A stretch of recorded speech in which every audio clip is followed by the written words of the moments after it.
তান্ত্রিক, তান্ত্রিক, এবার এবার আমার পালা।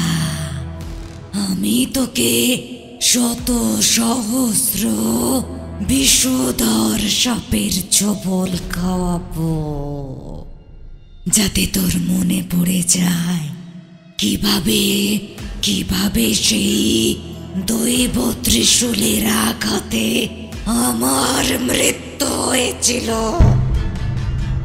তারানাথ, আমাকে ভুলিসনি তো? বেতালের হাতে আমাকে মেরেছিলিস তুই, কিন্তু আমি কিন্তু শেষ হইনি। তাই তো আবার ফিরে এলাম এখানে।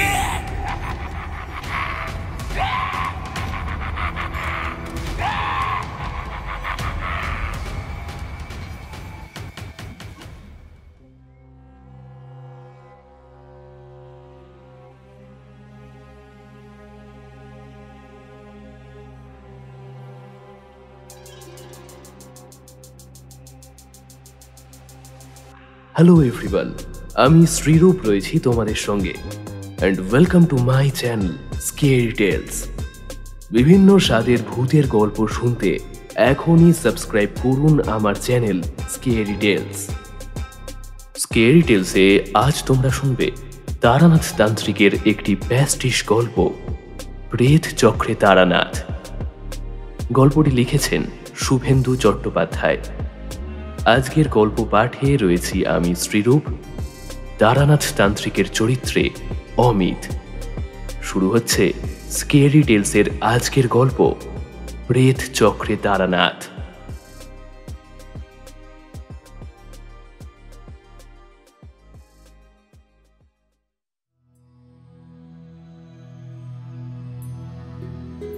মারে, আমি তোকে চিনতে পারিনি মা। তুই এতদিন আমারই গৃহে কুমারী মেয়ে রূপে অধিষ্ঠান করছিলিস, আর আমি তোর স্বরূপ না জেনে তোর সাথে এক সাধারণ মেয়ের মতো আচরণ করেছি, আর তোকে দিয়ে নিজের সেবা করিয়েছি। এই মহা পাপের কোনো ক্ষমা হয় না। তুই আমায় শাস্তি দে মা, শাস্তি দে মা। তোর এই অধম সন্তানের প্রতি এত করুণা যে তুই সন্তানকে রক্ষার জন্য নিজে ছুটে এলি। তোর চরণে শত শত প্রণতি নিবেদন করি আমি। তোর জয় হোক মা, তোর জয় হোক। তুই তোর এই করুণাময়ী মূর্তিতে চিরকাল চিরকাল এই ত্রিজগতের মানুষদের দুঃখ কষ্ট লাঘব করে চল মা, লাঘব করে চল।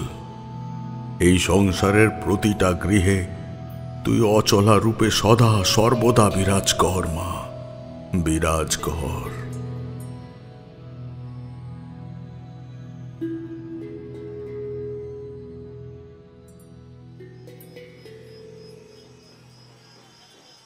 সময়টা কোজাগরী পূর্ণিমার সন্ধেবেলা। বাঙালির প্রসিদ্ধ উৎসব দুর্গোৎসব এই সবে শেষ হয়েছে, আর আমরাও আমাদের দৈনন্দিনকার ব্যস্ততাময় জীবনে প্রবেশ করে গিয়েছিলাম। তাই এক প্রকার ভুলেই গিয়েছিলাম তারানাথ তান্ত্রিকের কথা। বিজয়ের পর একবারও ওনার বাড়িতে যাওয়া হয়ে ওঠেনি আমাদের। ওনাকে বিজয়ার প্রণামটাও করা হয়নি। এই নিয়ে মনটা বেশ খারাপ হয়েছিল আমাদের দুজনেরই। তাই সেদিন কোজাগরী পূর্ণিমার দিন বিকেলবেলায় আমি আর কিশোরী দুজনে আমার বাড়ির সামনে থেকে ট্রাম ধরে রওনা দিলাম মঠ লেনে তারানাথের বাড়ির উদ্দেশ্যে। আজ কোজাগরী পূর্ণিমা, তাই আজ গোটা কলকাতা শহর জুড়ে বেশ একটা শান্ত, স্নিগ্ধ, মঙ্গলময় পরিবেশ বিরাজ করছিল। আর প্রতিটা বাড়ির বাইরেটা খুব সুন্দর আলো আর প্রদীপ দিয়ে সাজানো ছিল। এগুলো দেখেই মনের ভেতরটা এক নির্মল ভক্তিরসে যেন ভরে ওঠে। ট্রামের জানলা দিয়ে এই সমস্ত কিছু দেখতে দেখতে আমরা এগিয়ে চললাম মঠ লেনের দিকে।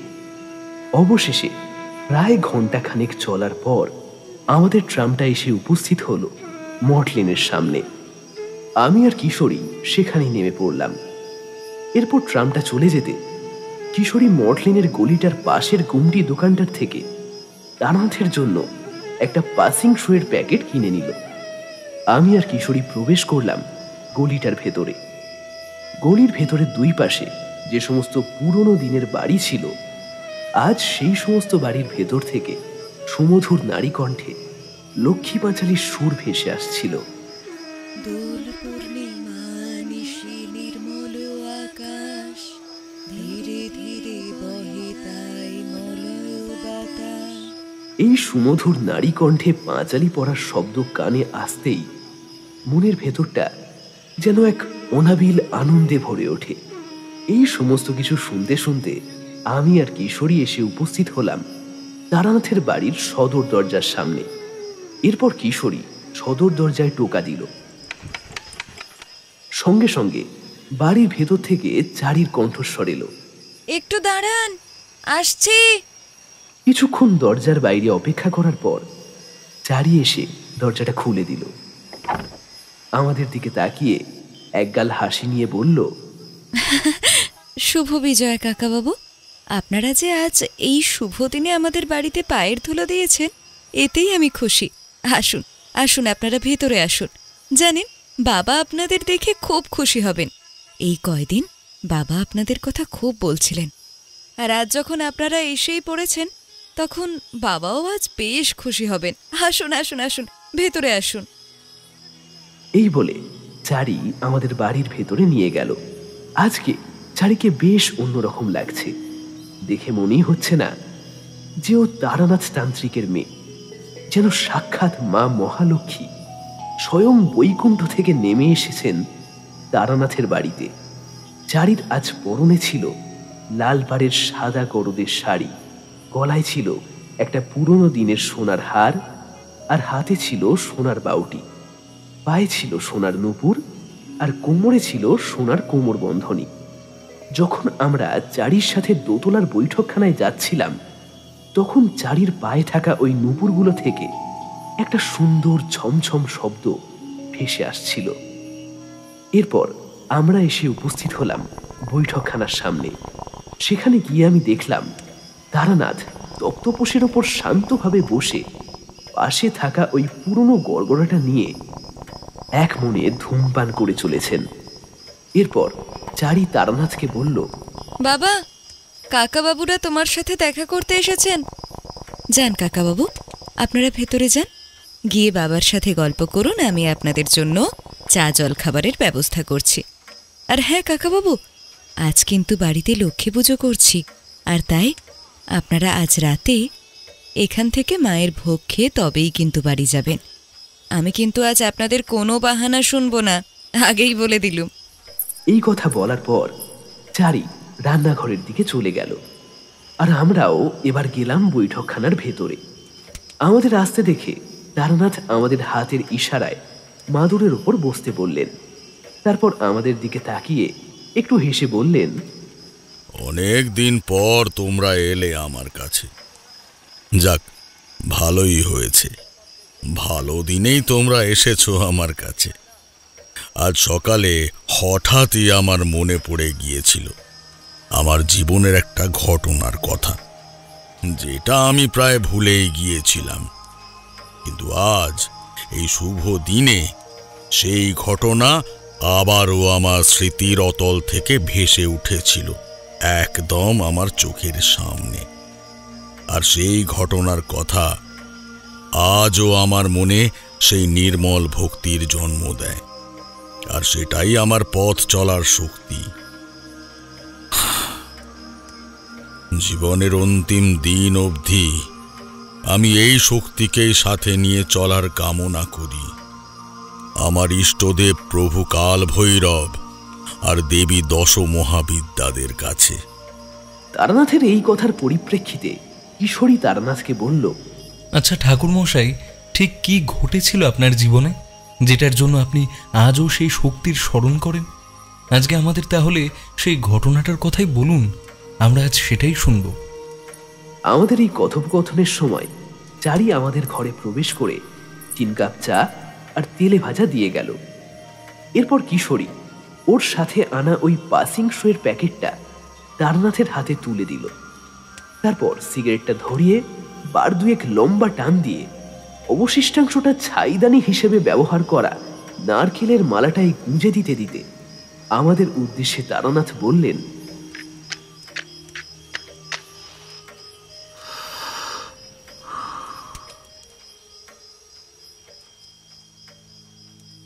এই ঘটনাটা নিছক কোনো গল্প নয়, এটা আমার জীবনের আরও এক সত্য ঘটনা, যেটা আমার সাথে আজ থেকে প্রায় বছর 10 আগে ঘটেছিল। তোমরা তো জানোই, আমি আমার এই দীর্ঘতন্ত্র সাধনার জীবনের বেশিরভাগ সময়টাই কাটিয়েছিলাম মহাবিদ্যা সাধনার মাধ্যমে। আর সেই সাধনার জন্যেই আমি বিভিন্ন সময়ে গ্রামে গঞ্জের শ্মশানে শ্মশানে ঘুরে বেড়াতাম, আর সেখানে তান্ত্রিক গুরুদের সান্নিধ্যে সাধনা করে এক এক করে তুষ্ট করেছিলাম 10 মহাবিদ্যাদের, আর তাদের কৃপা লাভ করেছিলাম। তাদের প্রদত্ত শক্তি দিয়েই আমি বিভিন্ন সময়ে নানা রকমের জনহিতকর কাজ করেছিলাম। কিন্তু এক সময় আমি নিজে মৃত্যুর নাগ পাশে আবদ্ধ হয়ে পড়েছিলাম, আর তখন আমার চারিধারে ঘিরে দাঁড়িয়ে পড়েছিল আমার সেই সমস্ত শত্রুরা, যাদের আমি আমার এই দীর্ঘতন্ত্র সাধনার জীবনে মানুষের ক্ষতি করার থেকে প্রতিহত করেছিলাম। আর দেবী শক্তি যাদের নিক্ষেপ করেছিল রসাতলের গহীন অন্ধকারে। কিন্তু শয়তানের বিনাশ এত সহজে হয় না, আর তাই ওরা আমার উপর প্রতিশোধ নেবার জন্য আবারও ফিরে এসেছিল, আগের থেকেও আরো ভয়ঙ্কর রূপে। আর ওদের এই পুনঃ জাগরণের পিছনে ছিল আরো এক অশুভ শক্তির পূজারী, যার নাম ছিল বরদাচরণ ভৈরব। বরদাচরণ ভৈরব ছিল এক অতি নিম্ন শ্রেণীর তান্ত্রিক কাপালিক আর অন্ধকার জগতের বাসিন্দা। জীবনে এমন কোনো খারাপ কাজ নেই যা সে করেনি। সে প্রকৃত অর্থেই এক নিম্ন শ্রেণীর কাপালিক। নিজেকে সব সময় শ্মশানের মধ্যেই লুকিয়ে রাখত, আর সেখানে বসেই সে মানুষের ক্ষতি করত। ওর রূপ ছিল অতি ভয়ঙ্কর। ওর সারা গায়ে মাখা থাকতো শ্মশানের টাটকা বিভূতি, আর গায়ে থাকতো শতচ্ছিন্ন একটা রক্ত বস্ত্র, আর কপালে থাকতো রক্তচন্দনের তিলক। নিজেকে সব সময় অন্ধকারের মধ্যেই রাখতে পছন্দ করত সে, আর তাই ওর রূপ কেমন সেটা কেউই স্পষ্টভাবে বলতে পারে না, কারণ যারা ওকে দেখেছে তারা শুধু ওকে ছায়া শরীরেই দেখেছে। শুধু ওদের সামনে একটা ছায়া অবয়ব এসে দাঁড়িয়েছিল, আর সেই অবয়বের দুটো বড় বড় লাল জ্বলন্ত চোখ ওরা দেখতে পেয়েছিল। কিন্তু একমাত্র আমি ওই কাপালিককে সশরীরে দেখেছিলাম, আর তাই আমি তোমাদের সামনে ওর রূপের বর্ণনা দিতে পারলাম। এত অবধি বলে একটু থামলেন তারানাথ, আর সে থামতেই আমি চায়ের কাপে একটু চুমুক দিয়ে তারানাথকে বললাম, আচ্ছা ঠাকুরমশাই, আপনি এই কাপালিকের দেখা পেলেন কোথায়? আর আপনার শত্রুদের সাথে এই কাপালিকের সম্পর্কটাই বা কোথায় ছিল? আমার এই প্রশ্নের জবাবে তারানাথ আবার বলতে শুরু করলেন, বরদাচরণ ছিল এক শ্মশান সিদ্ধ কাপালিক, আর সে তার ইচ্ছা মাত্রই যে কোনো মৃত ব্যক্তির ব্যবহৃত সরঞ্জাম দিয়ে পুনরায় জাগরিত করতে পারত সে মৃত ব্যক্তির আত্মাকে, আর তাকে পুনরায় নতুন দেহ প্রদানের ক্ষমতাও ছিল বরদাচরণের হাতে। সেই শক্তি দিয়েই ও আমার সেই শত্রুদের আবারও ফিরিয়ে এনেছিল এই পৃথিবীর বুকে। আর তারা সবাই প্রতিশোধের আগুনে জ্বলছিল। আর তারা সবাই তখন চিৎকার করে বরদাচরণকে বলেছিল, এ তান্ত্রিক, তুমি আমাদের জাগরিত করলে কেন? কি চাও তুমি আমাদের কাছ থেকে? তুমি কি জানো না আমরা প্রতিশোধের তৃষ্ণা বুকে নিয়ে মরেছিলাম? ওই শয়তান তারানাথ তান্ত্রিক নিজের ক্ষমতা বলে কোনো না কোনো দৈবী শক্তির মাধ্যমে আমাদের পরাভূত করে মৃত্যুর কোলে ঠেলে দিয়েছিল। আর তাই সেই দিন থেকে আমাদের আত্মা প্রতিশোধ নেওয়ার জন্য উন্মুখ হয়ে রয়েছে। আমরা প্রতিশোধ চাই, নির্মম প্রতিশোধ। সেই মৃত তান্ত্রিকদের প্রেতের হাহাকারে মুখরিত হয়ে উঠেছিল বরদাচরণ ভৈরবের সাধনাস্থল। এই বরদাচরণ ভৈরব ছিল এই সমস্ত মৃত তান্ত্রিকদের প্রধান পরামর্শদাতা। আর এই বরদাচরণ তান্ত্রিকের নির্দেশে ওই সমস্ত মৃত তান্ত্রিকরা একসময় গোটা গ্রাম বাংলার বিভিন্ন শ্মশানে ছড়িয়ে পড়েছিল। আর সেখানেই নিজেদের আস্তানা নির্মাণ করে নিম্ন শ্রেণীর তন্ত্রের অভ্যাস করত। আর সেই সমস্ত গ্রামগঞ্জের মানুষদের ক্ষতি সাধন করে চলত।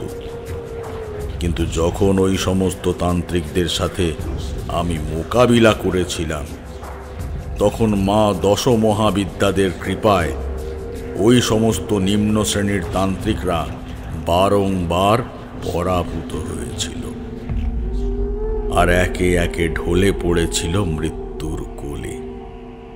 আর ওদের আত্মারা সবাই স্থান করেছিল রসাতলের অন্ধকারে।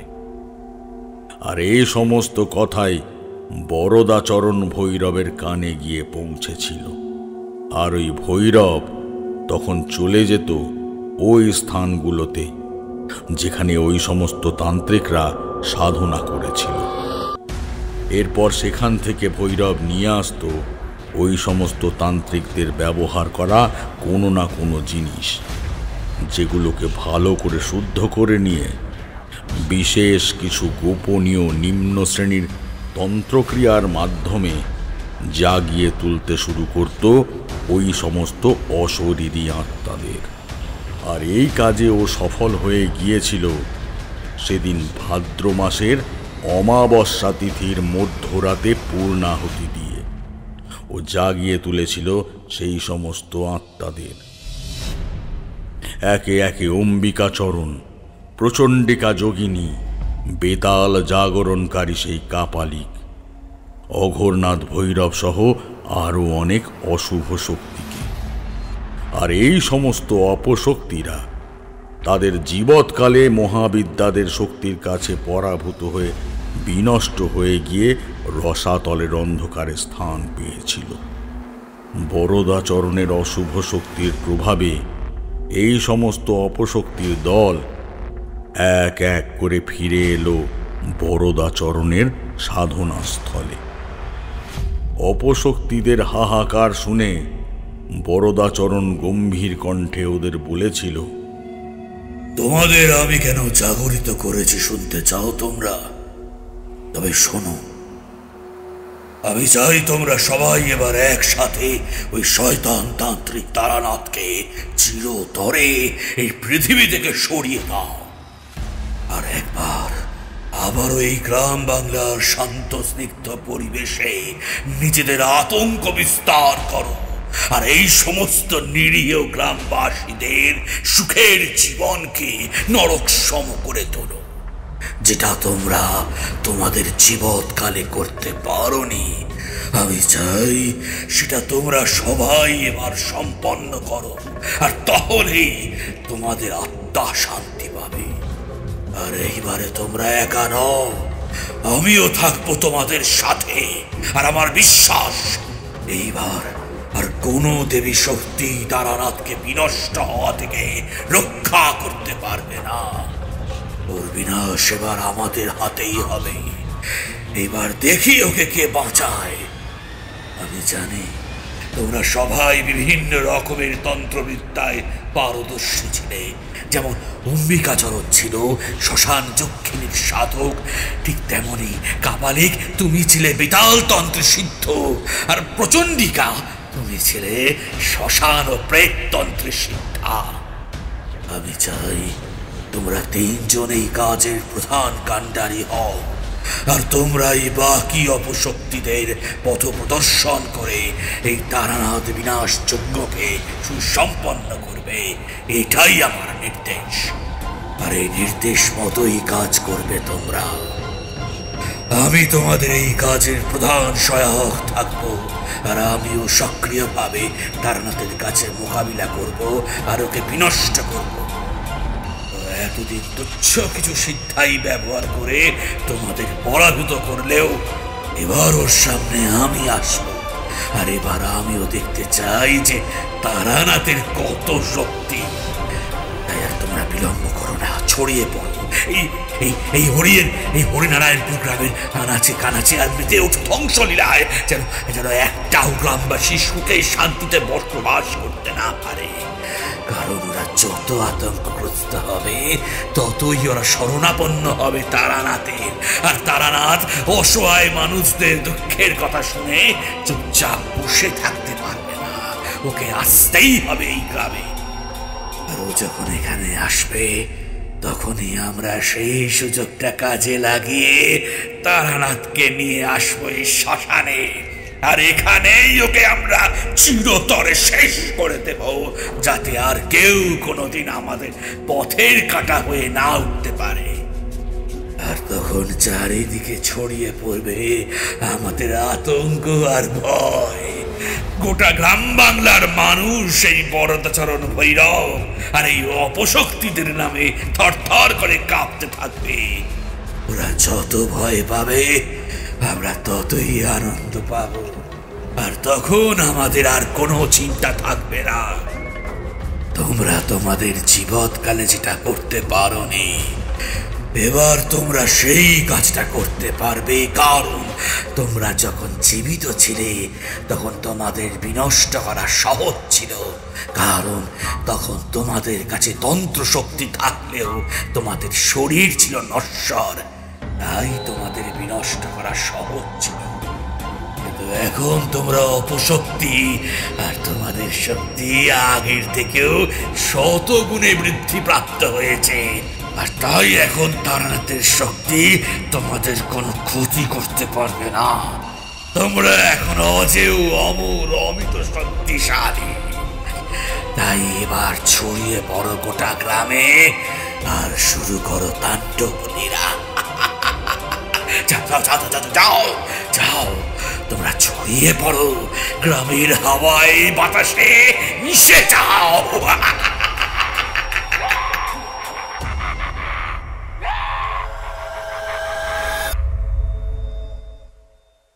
এইভাবে সেই দিন সেই হরিনারায়ণপুর গ্রামের শ্মশানে মধ্যরাতে বরদাচরণ ভৈরবের নির্দেশে ওই সমস্ত অপশক্তির দল ধোঁয়ার বলয়ের রূপ গ্রহণ করে এক এক করে ছড়িয়ে পড়তে লাগলো গোটা গ্রামে। আর সেই দিন সেই রাতের নিস্তব্ধতাকে ভেঙে এক পৈশাচিক পুরুষ কণ্ঠের অট্টহাসিতে গোটা গ্রাম থরথর করে কেঁপে উঠেছিল।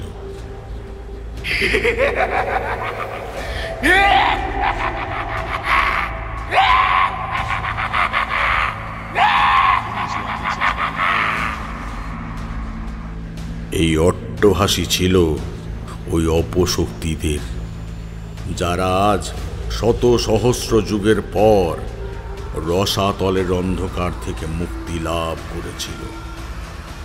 তাই এবার ওরা সাধারণ নিরীহ গ্রামের মানুষদের ওপর অত্যাচার চালাবে, এটাই তো স্বাভাবিক। কারণ এদেরকে রক্ষা করার জন্য আমি দৈবী শক্তির সহায়তায় অতীতে এই সমস্ত অপশক্তিদের দমন করেছিলাম। আর ওরা রসাতলে নিমজ্জিত হওয়ার সময়ে নিজেদের মনে আমাকে শেষ করে দেবার বাসনা নিয়ে রেখেছিল, তাই ওরা শান্তি পায়নি। আর তাই পুনঃ জাগরণের পর ওদের এই ধ্বংসলীলা শুরু হলো, সেই নিরীহ মানুষদের জীবনকে নরকে পরিণত করার মাধ্যমে। এরপর হরিনারায়ণপুর গ্রামে শুরু হলো নানাবিধ রোমহর্ষক অলৌকিক ঘটনা। গ্রামে দেখা দিতে শুরু করলো বিচিত্র ধরনের পোকা, যাদের কথা আমি তোমাদের অঘোরনাথ ভৈরবের ঘটনাটা বলার সময় বলেছিলাম।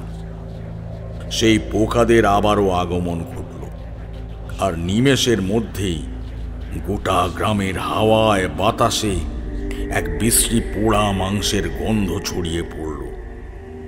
গ্রামের মানুষদের জীবনে ঘনিয়ে আসতে শুরু করল অমঙ্গলের কালো মেঘ, কারণ অঘোরনাথ ভৈরব এইবার সেই বিকট দর্শন কীটের রূপ ধরে নিজে সর্বনাশের খেলায় মেতে উঠেছে। আর কীটেরা তো বিনা কোনো বাধায় যে কোনো ছোট ছিদ্র দিয়ে প্রবেশ করে যেতে পারে ঘরের ভেতরে, যেখানে নিশ্চিন্তে ঘুমিয়ে থাকে গ্রামের সকল মানুষজন। আর সেখানেই অঘোরনাথ ভৈরব কীট রূপে দংশন করতে শুরু করলো সেই নিশ্চিন্তে ঘুমিয়ে থাকা মানুষদের। বিষাক্ত কীটের দংশনে চিৎকার করে উঠল গ্রামের প্রতিটা ঘরের মানুষেরা। বিষের জ্বালায় ওদের সর্বাঙ্গে শুরু হয়ে গিয়েছিল তীব্র যন্ত্রণা। যেন মনে হচ্ছিল কেউ বা কারা যেন প্রচণ্ড শক্তি দিয়ে ওদের শরীরের ভেতর থেকে এক নিঃশ্বাসে সমস্ত প্রাণবায়ু শোষণ করে নিচ্ছিল। আর ওদের সবার শরীরে সেই কালো রঙের গোলাকার ঘায়ের মতো দাগের সৃষ্টি হয়ে গিয়েছিল। এই যন্ত্রণা ক্রমে বেড়েই চলল, আর সমানভাবে চলল অঘোরনাথের কীট রূপে তাণ্ডব। যত মানুষদের হাহাকার বাড়ছিল, ঠিক ততবারই এক পৈশাচিক আনন্দে মেতে উঠেছিল অঘোরনাথ।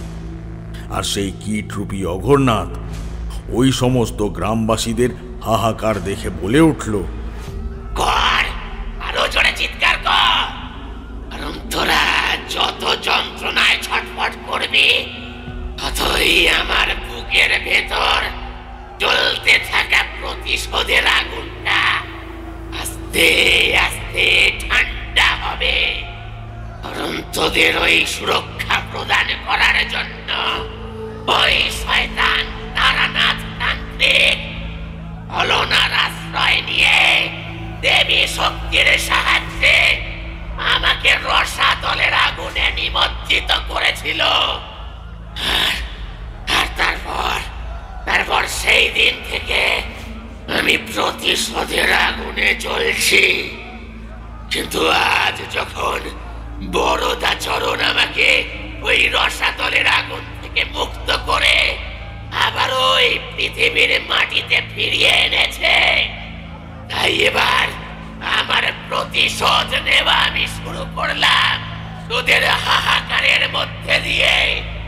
কর চিৎকার, শুনুক এবার তারানাথ, ও এবার জানুক আমি আবার ফিরে এসেছি, আবার নতুন রূপে নতুন শক্তি নিয়ে। তোদের নিস্তার নেই, আমার হাতে তোদের বিনাশ অবধারিত। এই অঘোরনাথ যা বলে ঠিক তাই করে দেখায়। এরপরে অঘোরনাথ আরো প্রবলভাবে নিজের ক্ষমতা বলে অত্যাচারের মাত্রা বাড়িয়ে। সেই এক রাত্রিতে গ্রামের প্রায় গোটা 10 লোক ওই বিষাক্ত কীটের দংশনে প্রাণ হারালো। মৃত্যুর ঘন কালো ছায়া ধীরে ধীরে ছেয়ে গেল গ্রামের উপর।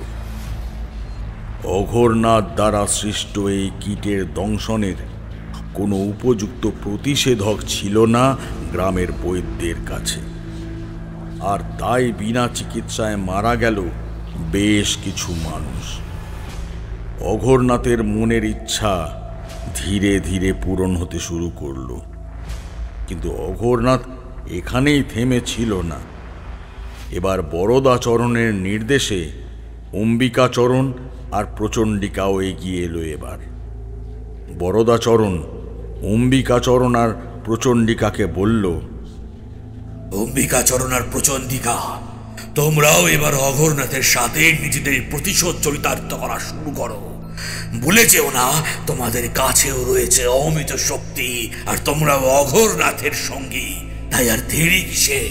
তোমরাও এবার গ্রামের মানুষদের জীবনকে নরক যন্ত্রণায় ভরিয়ে তোলো। যাও তোমরা।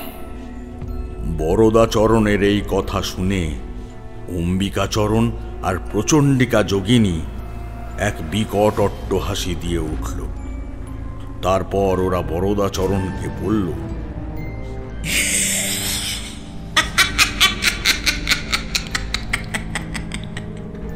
তান্ত্রিক, তুমি যে আমাদের প্রতিশোধ চরিতার্থ করার এত বড় একটা সুবর্ণ সুযোগ করে দিলে, এর ঋণ সত্যি আমরা কোনোদিন শোধ করতে পারবো না।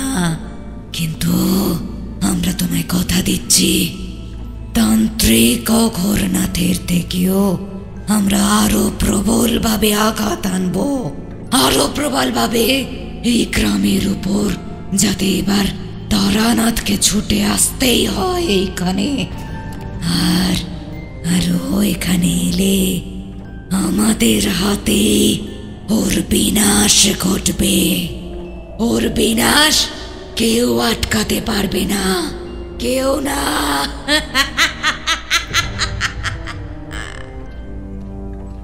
এই কথা বলে প্রচণ্ডিকা যোগিনী আর অম্বিকাচরণ কাপালিক ফিরে এলো গ্রামে। রাতের অন্ধকারে চুপচাপ নিশি ডাকের মাধ্যমে ঘুমন্ত মানুষদের কৌশলে ঘর থেকে বের করে আনতে শুরু করলো। আর সেই ডাকে সাড়া দিয়ে কয়েকজন লোক ওই ছায়া মূর্তিদের বশবর্তী হয়ে ওদেরকে অনুসরণ করতে করতে এগিয়ে চলত গ্রামের শেষ প্রান্তের নদীটার দিকে, যেখানে নদীটা বর্ষার জলে পুষ্ট হওয়ায় প্রচণ্ড স্রোত ছিল নদীটায়।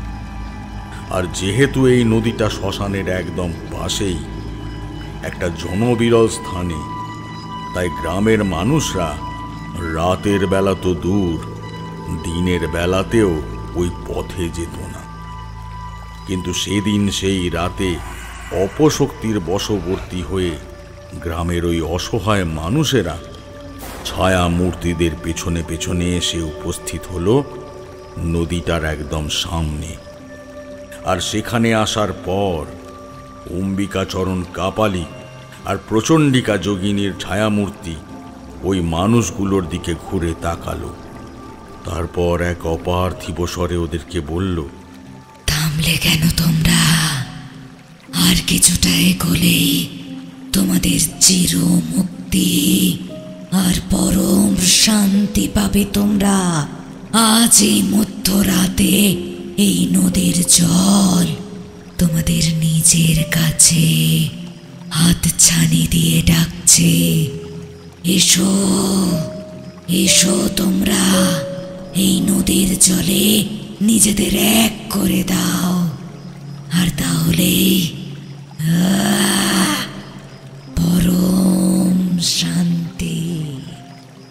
পরম শান্তি পাবে তোমরা। আর দেরি করো না, আর দেরি করো না, এগিয়ে যাও তোমরা, এগিয়ে এসো, এগিয়ে এসো, এগিয়ে এসো এই নদীর কাছে, এগিয়ে এসো তোমরা।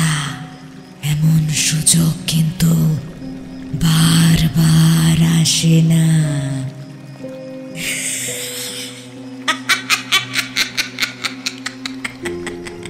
অম্বিকাচরণ আর প্রচণ্ডিকা যোগিনীর এই কথা শুনে ওই গ্রামের অসহায় মানুষরা এক পা করে সম্মোহিতের মতো এগিয়ে যেতে লাগলো নদীর জলের দিকে। ওরা যত এগিয়ে চলছিল ততই অম্বিকাচরণ আর প্রচণ্ডিকা যোগিনীর মুখে এক কুটিল হাসি ফুটে উঠতে শুরু করলো। আর ওরা এবার অট্টহাসি দিয়ে হেসে উঠে বলল,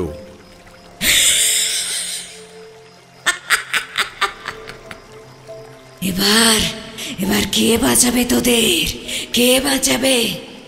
তোরা নিজেরাই পায়ে হেঁটে নিজেদের মৃত্যুর দোরগোড়ায় এসে উপস্থিত হয়েছিস।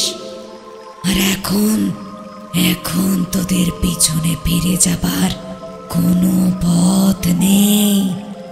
তোদের সব পথ আমরা বন্ধ করে দিয়েছি। আর যদি তোরা এখন এখান থেকে ফিরেও যাস, কোনো মতে ফিরেও যাস, তাহলে তোরা আজ নিষ্কৃতি পাবি না। কারণ সেখানে তোরা অঘোরনাথের দ্বারা সৃষ্ট সেই বিষাক্ত কীটের দংশনে এমনি ছটফটিয়ে মরে যাবি। আর তাই তাই তোদের বাঁচার কোনো পথ নেই। আর তোরা যে মরে গেছিস এই খবর কেউ জানতেই পারবে না। আর যদিও বা জানতে পারে তাহলে তাদের অবস্থাও এই তোদেরই মতন হবে। আজ কোনো শক্তি আর তোদের রক্ষা করতে পারবে না। আর মাত্র 3 পা মাত্র। আর তারপরেই তোদের সলিল সমাধি হবে এই স্থানে। এরপর ওই সমস্ত প্রেত বশীভূত মানুষরা এক পা করে এগিয়ে গেল নদীর জলে। আর ধীরে ধীরে ওদের পা থেকে কোমর অবধি জলে ডুবে এলো। ধীরে ধীরে কোমর ছাড়িয়ে ওদের মাথা অবধি জল উঠে এলো। আর ওরা তলিয়ে গেল নদীর অতল জলের অন্ধকারে। ওদের এই রকম অবস্থা দেখে অম্বিকাচরণ আর প্রচণ্ডিকা যোগিনী আবারও অট্টহাসিতে ফেটে পড়ল। কারণ ওরা ওদের সর্বনাশের খেলায় জয় লাভ করেছে। আর অন্যদিকে তখন অঘোরনাথও তার বিষাক্ত কীটের দ্বারা আরও কিছু মানুষকে মৃত্যুর পথে ঠেলে দিচ্ছিল। আর এক পৈশাচিক আনন্দে মেতে উঠেছিল। এই সমস্ত কিছুর মাধ্যমে কয়েকদিনের মধ্যেই গ্রামটা পরিণত হতে শুরু করলো শ্মশানে। কিন্তু কেউই বুঝতে পারল না যে এই সমস্ত কিছুর পেছনে কারা রয়েছে। মৃত্যুর সংখ্যা ক্রমেই বেড়ে চলল। প্রায় প্রতিদিন কোনো না কোনো ব্যক্তির মৃতদেহ উদ্ধার করা হচ্ছিল ওই শ্মশানের ধারের নদীর চর থেকে।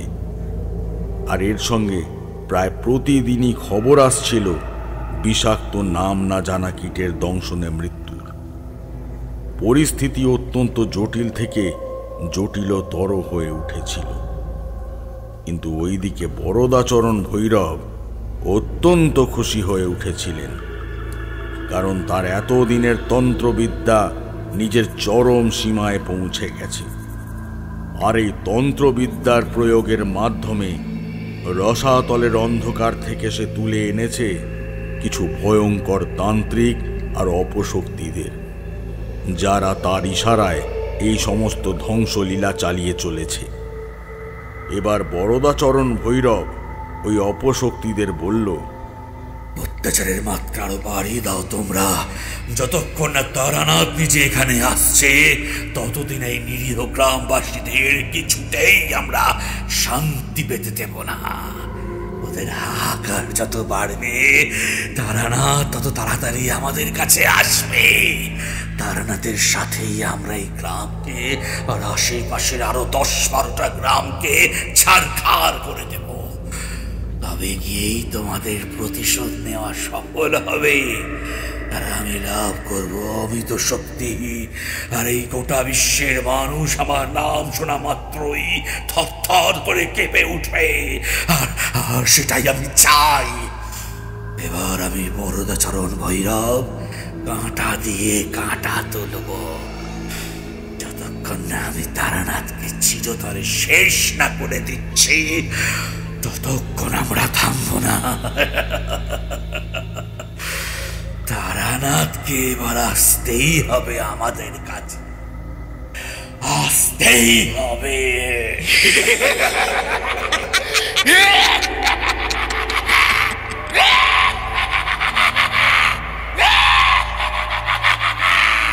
নারদাচরণের এই কথা শুনে ওই সমস্ত অপশক্তির দল খিলখিলিয়ে হেসে উঠল আর সমস্বরে বলে উঠল, তারানাথের মৃত্যু নিশ্চিত, ওর দিন ফুরিয়ে এসেছে। ও খুব শিগগিরই আমাদের হাতের নাগালের মধ্যে এসে পড়বে, আর কেউ ওকে রক্ষা করতে পারবে না, কেউ না। অত্যাচারের মাত্রা বেড়ে চলল। এইভাবেই একদিন সন্ধেবেলায় আমি যখন আমার ঘরে বসে জপ করছিলাম এক মনে, ঠিক তখনই আমার কানে ভেসে এলো এক ভয়ঙ্কর পুরুষালী কণ্ঠের ডাক। তারানাথ, তোর দিন ঘনিয়ে এসেছে। চোখ বন্ধ করে আর বসে থাকিস না, চোখ মেলে চেয়ে দেখ। আজ তোর সম্মুখে তোর কাল এসে উপস্থিত হয়েছে। তুই কি ভেবেছিলিস আমাদের রসাতলের অন্ধকারে পাঠিয়ে তুই নিশ্চিন্তে থাকবে? তা কিছুতেই হবে না। আমরা ফিরে এসেছি আবার। আর এবার আমরা তোকে চিরদিনের মতন শেষ করে দেব। তবে গিয়েই আমাদের শান্তি। এবার তোর জীবনের অন্তিম দিনের জন্য তুই প্রস্তুত হয়ে যা। আর কোনো জপ তপ বা দৈবী শক্তি তোকে রক্ষা করতে পারবে না, তোকে রক্ষা করতে পারবে না। এই কণ্ঠস্বর শুনে আমি চোখ মেললাম আর দেখলাম আমার ঘরের সমস্ত আলো নিভে গেছে, আর ঘরের ভেতরে এক অপার্থিব রহস্যময় নীলাভ আলো এসে প্রবেশ করছে।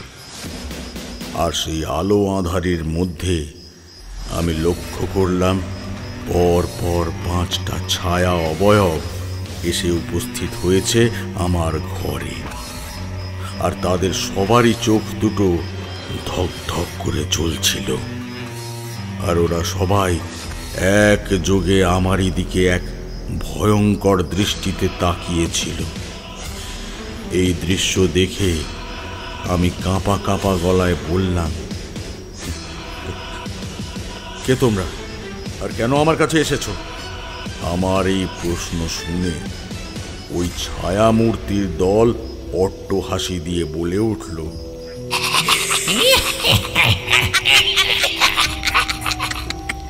কেন তারানাথ, তুই আমাদের চিনতে পারছিস না? এত সহজে আমাদের ভুলে গেলি? তুই নিজে আমাদের ওই রসাতলের অন্ধকারে পাঠিয়েছিলি, শুধু একবার নয়, বারবার। তুই অপশক্তিদের নিজের ক্ষমতা বলে ওই রসাতলের অন্ধকারে নিমজ্জিত করেছিলিস, আর আজ নাটক করছিস যে তুই আমাদের চিনিস না। না তারানাথ, এত সহজে তুই আমাদের পরিচয় জানতে পারবি না। এর জন্য তোকে আসতে হবে হরিনারায়ণপুর গ্রামে। তোকে আসতেই হবে, না হলে নিরীহ গ্রামবাসীদের জীবনে আমরা নিয়ে আসবো নরক যন্ত্রণা। তাই ওদের রক্ষা করতে তোকে আমাদের কাছে আসতেই হবে। এই কথা বলে এক এক করে ছায়ামূর্তির দল অন্ধকারে মিলিয়ে গেল।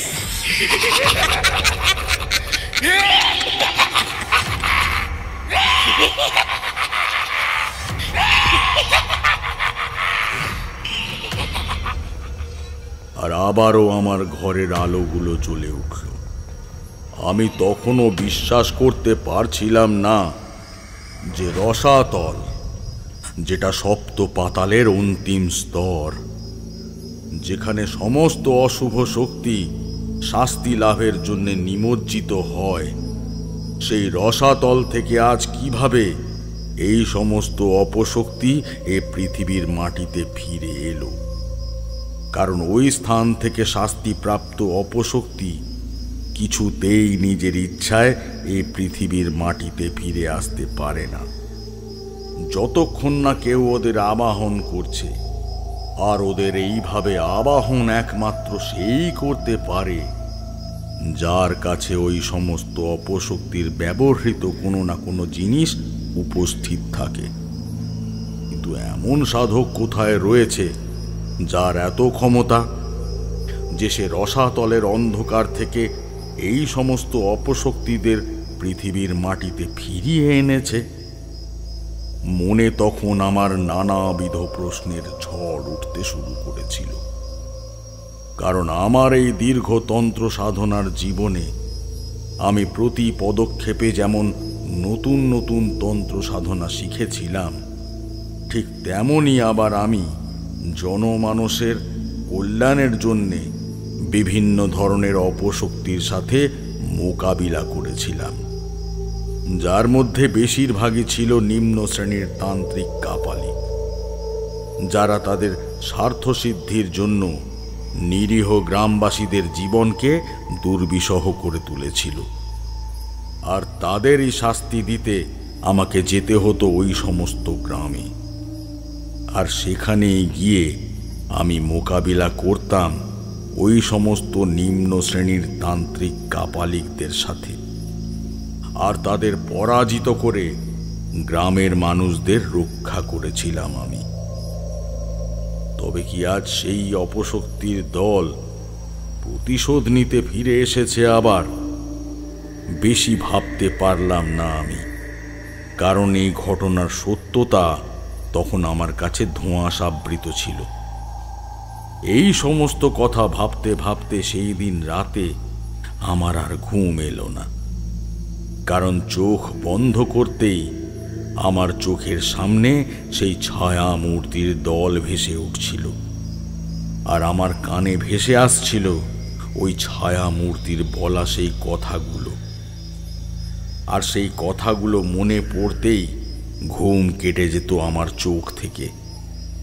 বারবার আমার মনটা ব্যাকুল হয়ে উঠত ওই হরিনারায়ণপুর গ্রামের মানুষগুলোর জন্য, কারণ ওই মানুষগুলো তো কোনো দোষ করেনি। তাহলে কেন ওদের উপর এত অত্যাচার করছে ওই অপশক্তির দল? এই সমস্ত কিছু ভাবতে ভাবতে কখন যে আমার চোখ দুটো বুজে এলো আমি নিজেও তা জানি না।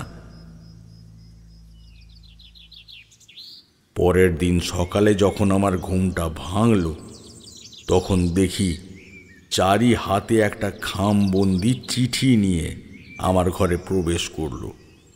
আর তারপরও আমাকে বলল, বাবা, পোস্টমাস্টার বাবু এই চিঠিটা আমার কাছে দিয়ে গেছে আর বলেছেন এই চিঠিটা তোমাকে দিয়ে দিতে। তুমি এই চিঠিটা নাও আর এটা পড়ে দেখো, আর আমি ততক্ষণ তোমার জন্য 1 কাপ চা বানিয়ে আনছি। এই কথাটা বলে চারি চিঠিটা আমার হাতে দিয়ে চলে গেল রান্নাঘরের দিকে। আমি এবার চিঠির খামটা দেখলাম, সেখানে লেখা আছে শ্রীযুক্ত রমাকান্ত সেন বাহাদুর, আর ঠিকানায় লেখা আছে হরিনারায়ণপুর। এই হরিনারায়ণপুর নামটা শোনার পর আমার হঠাৎ করেই মনে পড়ে গেল গতকাল রাতের সেই ছায়া মূর্তির কথা। চিঠিটা হাতে নেবার পর হঠাৎই আমার কানের কাছে কেউ যেন এসে বলে দিয়ে গেল, আর দেরি করছো কেন? খোলো এই চিঠিটা আর চলে এসো এই হরিনারায়ণপুরে।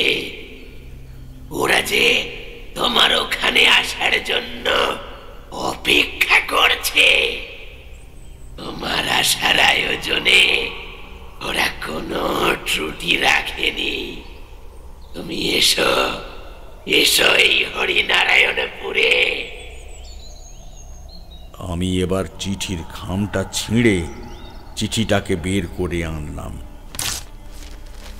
আর তারপর পড়তে থাকলাম। নমস্কার ঠাকুর মশাই, আমি হরিনারায়ণপুর গ্রামের জমিদার শ্রীযুক্ত রমাকান্ত সেন বাহাদুর। বড় সমস্যার মধ্যে পড়েই আপনাকে এই চিঠিটা লিখেছি। আজ বেশ কয়েক মাস হতে চলল আমাদের গ্রামে নানাবিধ অশুভ ঘটনা ঘটেই চলেছে, আর একের পর এক গ্রামবাসীর রহস্য মৃত্যু হয়ে চলেছে। কিন্তু প্রকৃত খুনি যে আসলে কে, আর এই মৃত্যুগুলো আত্মহত্যা না খুন, সেটা কিছুতেই জানা যাচ্ছে না। কিন্তু মৃত্যুর সংখ্যা ক্রমেই বাড়ছে। আমাদের এই গ্রামে আমি সহ আর গোটা 20 পরিবার এখন অবধি বেঁচে আছি। আমার এই প্রজারা প্রায় প্রতিদিনই আমার কাছে প্রতিকার চাইতে আসে, কিন্তু আমি এই সমস্যার কোনো প্রতিকার দিতে পারিনি। তাই আজ বাধ্য হয়েই আপনাকে আমি এই চিঠিটা লিখেছি। আপনি একবার আসুন আমাদের এই হরিনারায়ণপুর গ্রামে। আমি জানি আপনি এর আগেও বহুবার বিভিন্ন অশুভ শক্তির হাত থেকে নিরীহ নিরপরাধ গ্রামবাসীদের রক্ষা করেছিলেন। তাই এইবারও পারলে একমাত্র আপনিই পারবেন আমাদের এই হরিনারায়ণপুর গ্রামের মানুষদের এই ঘোর বিপদের হাত থেকে রক্ষা করতে। ঠাকুরমশাই, আপনি দয়া করে একটিবার আমাদের এই হরিনারায়ণপুর গ্রামে আসুন। আমার বিশ্বাস আপনি এলেই আমরা এই অশুভ শক্তির হাত থেকে রক্ষা পাব। এই চিঠিটা পড়ার পর আমি আর স্থির থাকতে পারলাম না, কারণ আমি চাই না যে আমার কারণে কোনো নিরপরাধ মানুষের জীবনে নরক যন্ত্রণা নেমে আসুক। আর তাই আমি এবার আমার সমস্ত জিনিসপত্র গুছিয়ে নিতে শুরু করলাম। ইতিমধ্যে চারিও চায়ের কাপ হাতে নিয়ে এসে উপস্থিত হয়েছে আমার ঘরে। আর আমাকে জিনিসপত্র গোছাতে দেখে ও আমাকে বলল, বাবা, তুমি এই জিনিসপত্র গোছাচ্ছ কেন? কোথাও যাচ্ছ নাকি? চারির কথা শুনে আমি ওকে বললাম, হ্যাঁ মা, আমাকে একটু হরিনারায়ণপুর গ্রামে যেতে হবে। ওখানের গ্রামবাসীদের ওপর ভীষণ বিপদ ঘনিয়ে এসেছে, আর তাই ওদের এই বিপদ থেকে রক্ষা করতে আমাকে যে যেতেই হবে। এই চিঠিটা হরিনারায়ণপুর গ্রামের জমিদার শ্রীযুক্ত রমাকান্ত সেন বাহাদুর লিখে আমাকে পাঠিয়েছেন, আর তাই আমার ওখানে যাওয়াটা খুবই জরুরি। না জানি কি অবস্থায় দিন কাটাচ্ছে ওই গ্রামের মানুষেরা। আমি আসছি রে মা, তুই আর তোর মা নিজের খেয়াল রাখিস। আমি 2-3 দিনের মধ্যে ফিরে আসব, তোরা চিন্তা করিস না। এরপর আমি হরিনারায়ণপুর গ্রামে যাবার জন্য রওনা হয়ে গেলাম। এই হরিনারায়ণপুর গ্রামটা বর্ধমান জেলার এক প্রত্যন্ত গ্রাম। আর এই গ্রামে যাবার জন্য প্রথমে ট্রেনে করে করজনা স্টেশনে নামতে হয়, আর তারপর সেখান থেকে গরুর গাড়িতে করে ঘণ্টাখানেক যাবার পর হরিনারায়ণপুরে পৌঁছানো যায়। এরপর আমি হাওড়া স্টেশনে পৌঁছে গেলাম, আর সেখানে পৌঁছে কিছুক্ষণ অপেক্ষা করতে লাগলাম, কারণ আমার ট্রেনটা তখনও এসে পৌঁছায়নি। আমার ট্রেনের সময় ছিল দুপুর 12টা, আর আমি নির্ধারিত সময়ের থেকে 1 ঘন্টা আগেই এসে উপস্থিত হয়েছি, আর তাই অপেক্ষা করতেই হলো। এরপর প্রায় 11:45 নাগাদ 5 নম্বর প্ল্যাটফর্মে আমার গাড়ির আসার খবর হলো, আর আমি তাড়াতাড়ি গিয়ে উপস্থিত হলাম 5 নম্বর প্ল্যাটফর্মে। সেখানে পৌঁছাবার পরপরই আমার ট্রেনটা চলে এলো, আর আমি উঠে পড়লাম ট্রেনটায়। ট্রেনটা বেশ ফাঁকাই ছিল। আমি একটা জানলার পাশের সিটে গিয়ে বসলাম। ট্রেনটা চলতে শুরু করলো। ট্রেন এগিয়ে চলল তার আপন গতিতে, আর আমি খোলা জানালা দিয়ে বাইরে ছুটে চলা গ্রাম বাংলার প্রকৃতির শোভা উপভোগ করতে লাগলাম। এই সমস্ত কিছু যখন আমি দেখছিলাম, ঠিক তখনই এক লহমায় কানের কাছে আবার ভেসে এলো সেই গতকাল রাতের পুরুষালী কণ্ঠটা। সেই তোকে আসতেই হচ্ছে আমাদের কাছে, আর কিছুক্ষণের অপেক্ষা, তারপরেই তুই আমাদের নাগালের মধ্যে চলে আসবি। এই ট্রেন যাত্রা আর সবার কাছে সাধারণ যাত্রা হলেও তোর জন্য এটাই তোর মরণ যাত্রা। কারণ এই ট্রেন এবার যে স্থানে এসে দাঁড়াবে সেটাই হবে তোর অন্তিম গন্তব্য। আয় তারানাথ, তুই আয় আমাদের কাছে, আর কেউ তোকে আমাদের হাত থেকে এবার রক্ষা করতে পারবে না, কেউ পারবে না, কেউ না।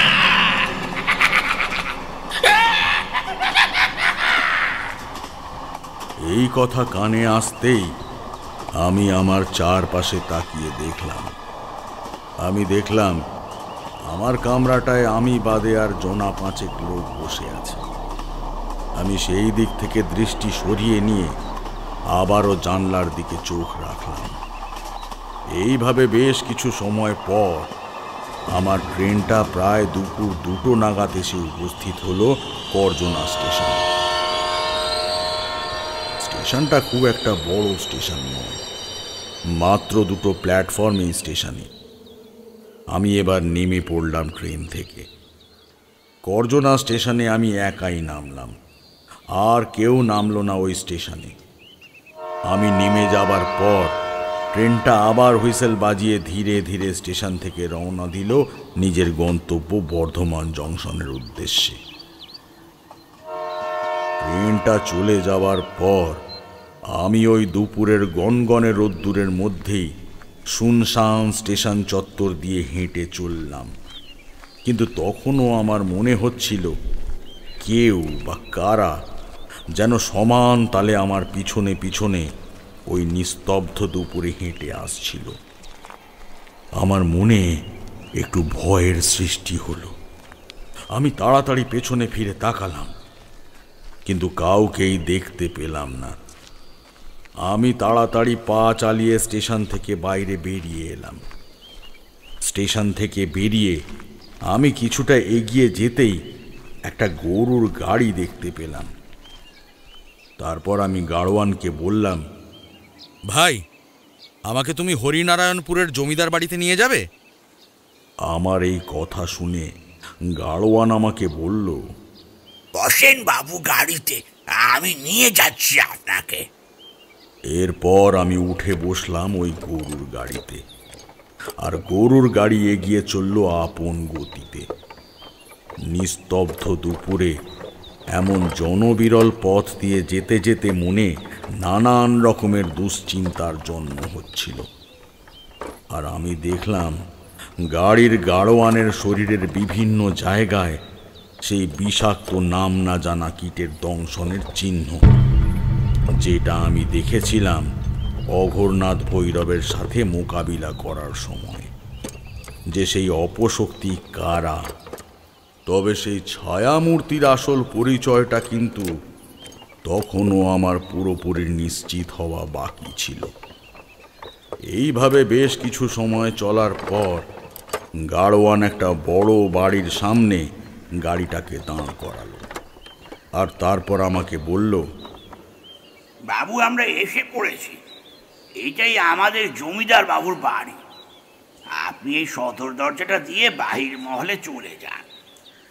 এরপর আমি গরুর গাড়ি থেকে নেমে পড়লাম, আর মাটিতে পা দেবার পরপরই একটা চাপা গম্ভীর হাসির শব্দ আমি শুনতে পেলাম। আর এই শব্দটা বোধ করি আমি একাই শুনতে পেয়েছিলাম। সেই হাসি থামতে আবারও সেই পুরুষ কণ্ঠ শুনতে পেলাম, এসে পড়েছিস তুই আমাদের নাগালের মধ্যে, আর পালাতে পারবি না। এই গ্রামের জমিদার এই গ্রামকে রক্ষা করার জন্য তোকে এখানে ডেকে এনেছে, কিন্তু হয়তো জানে না যে ওর এই প্রজা সমেত তুই তারানাথ তান্ত্রিকও সেই রসাতলের আগুনে চলবি যেখানে আমরা চলেছিলাম। আর নিস্তার নেই তোর তান্ত্রিক। এই কণ্ঠস্বরে এবার আমি ভয় পেলাম না, কারণ আমি তারানাথ তান্ত্রিক। জীবনে অনেক রকমের অশুভ শক্তির সম্মুখীন হয়েছিলাম, আর সেখান থেকে জয় লাভ করেছিলাম। আর তাই আজ আবারও যখন এই অশুভ শক্তি মাথা চাড়া দিয়ে উঠেছে, তখন আবারও শুভ শক্তির জয়গান আমাকেই গাইতে হবে। আর এই কাজে যদি আমার প্রাণের আহুতি দিতে হয়, তবুও আমি পিছু হটব না। এই সমস্ত কথা মনে মনে বলতে বলতে সদর দরজা পেরিয়ে বাহির মহলে প্রবেশ করলাম। আমাকে বাহির মহলে প্রবেশ করতে দেখে জমিদার বাড়ির এক চাকর তাড়াতাড়ি এগিয়ে এসে আমার পায়ে গড় হয়ে প্রণাম করল, আর তারপর আমাকে বলল, পেন্নাম ঠাকুর মশাই, পেন্নাম। আপনি কার সাথে দেখা করবেন? ওর এই প্রশ্নের জবাবে আমি ওকে বললাম, তুমি অন্দরমহলে যাও, আর ওখানে গিয়ে জমিদার বাবুকে বলো ঠাকুর মশাই এসেছেন আর ওনার সাথে দেখা করতে চান। আমার এই কথা শুনে আমাকে একটা তক্তাপোষের ওপর বসিয়ে চলে গেল অন্দরমহলে জমিদার বাবুর কাছে আমার আসার খবরটা দিতে। প্রায় মিনিট 20 পরে ওই চাকর একজন সুপুরুষ মধ্যবয়সী ব্যক্তিকে নিয়ে আমার কাছে এলো, আর ওই ব্যক্তিটিকে দেখে আমি তক্তাপোষ থেকে উঠে দাঁড়ালাম। এবার ওই ব্যক্তিটি গড় হয়ে আমার পায়ে প্রণাম করে বললেন, নমস্কার ঠাকুর মশাই, আমি হলাম এই হরিনারায়ণপুর গ্রামের জমিদার রমাকান্ত সেন বাহাদুর। আর এটাই হলো এই হরিনারায়ণপুর গ্রামের বিখ্যাত সেন বাহাদুর জমিদার বাড়ি। কিন্তু বর্তমানে আমাদের এই গ্রামে মৃত্যু মিছিলের সৃষ্টি হয়েছে, আর এই মৃত্যু মিছিলে রক্ষা পায়নি আমাদের এই জমিদার পরিবারটাও। আপনাকে তো আমি চিঠিতে মোটামুটি সবটাই জানিয়েছিলাম ঠাকুর মশাই, আমাদের গ্রামের দুর্বিষহ অবস্থাটার কথা। এই গ্রামের মানুষদের সব অপঘাতে মৃত্যু হচ্ছে, কখনো জলে ডুবে মৃত্যু, আবার কখনো বিষাক্ত কীটের দংশনে মৃত্যু, আবার কখনো মুন্ডবিহীন মৃতদেহ উদ্ধার করা হয়েছে ওই শ্মশানের পাশ থেকে। আর সেই শরীরে রক্তের কোনো চিহ্ন থাকে না, যেন মনে হয় কেউ বা কারা প্রচন্ড পাশবিক শক্তি দিয়ে ওই ব্যক্তির ধর থেকে মুন্ড এক টানে আলাদা করে দিয়েছে, আর তারপর মনের আনন্দে রক্ত পান করেছে ওই মৃত শরীর থেকে। ঠাকুর মশাই, আমি আমার স্ত্রী আর আমার ছেলেদের এই অশুভ শক্তির বলি হতে দেখেছি আমার নিজের চোখের সামনে। ওরা তিনজনই একসাথে বিষাক্ত কীটের দংশনে মৃত্যুর কোলে ঢলে পড়েছিল। এই বিষাক্ত কীটের বিষের কোনো প্রতিষেধক নেই, কোনো হাকিম বৈদ্য কবিরাজ কোনো রকম চিকিৎসা করতে পারেনি। ওরা তিনজন এক প্রকার বিনা চিকিৎসাতেই মারা যায়। ঠাকুর মশাই, আপনাকে এখানে ডাকার মূল উদ্দেশ্য হলো আমার সাথে আর বাকি গ্রামবাসীদের সাথে যা হয়েছে সেটা ছিল আমাদের ভাগ্যের পরিহাস, কিন্তু আমি চাই না আমার গ্রামের বাকি বেঁচে থাকা প্রজাদের আর নতুন করে কোনো ক্ষতি হোক। তাই ঠাকুর মশাই, আপনার কাছে আমার একটাই প্রার্থনা, পরশুদিন ভোরবেলায় অর্থাৎ মহালয়ার দিন পিতৃপক্ষের অবসানের সাথে সাথে দেবী পক্ষের সূচনা ঘটার সন্ধিক্ষণে এই অশুভ শক্তির বিনাশ ঘটিয়ে আমাদের গ্রামকে আপনি রক্ষা করুন, যেন আবারও এই গ্রামের প্রতিটা মানুষ খুব সুন্দরভাবে শারদ উৎসবে মেতে উঠতে পারে। এই কথা বলে জমিদার বাবু থামলেন। উনি থামতে আমি এবার ওনাকে বললাম, আপনি কিচ্ছু চিন্তা করবেন না, ঈশ্বরের ওপর ভরসা রাখুন। উনি পরম নিয়ন্তা, পরম করুণাময়। পারলে একমাত্র উনিই পারবেন সমস্ত কিছু ঠিক করে দিতে। আমি আমার দিক থেকে সম্পূর্ণ চেষ্টা করব এই বিপদ থেকে আপনাদেরকে রক্ষা করা। আমার এই কথা শুনে কিছুটা নিশ্চিন্ত হলেন জমিদার বাবু।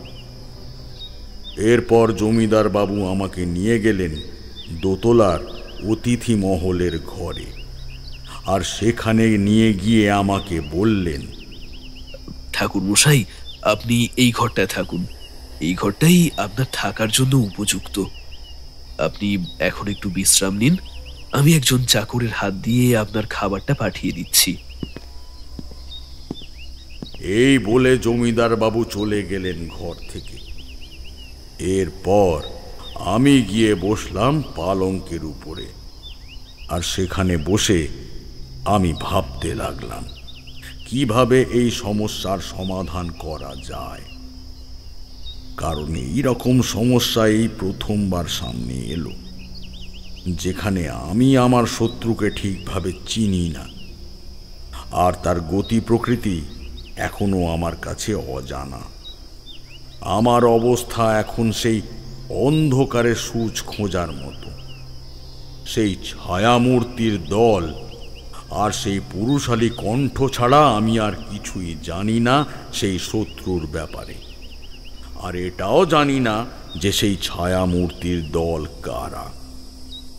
এই অবস্থায় নিজেকে বড় অসহায় বলে মনে হচ্ছিল আমার। একটাও পথ আমি দেখতে পাচ্ছিলাম না।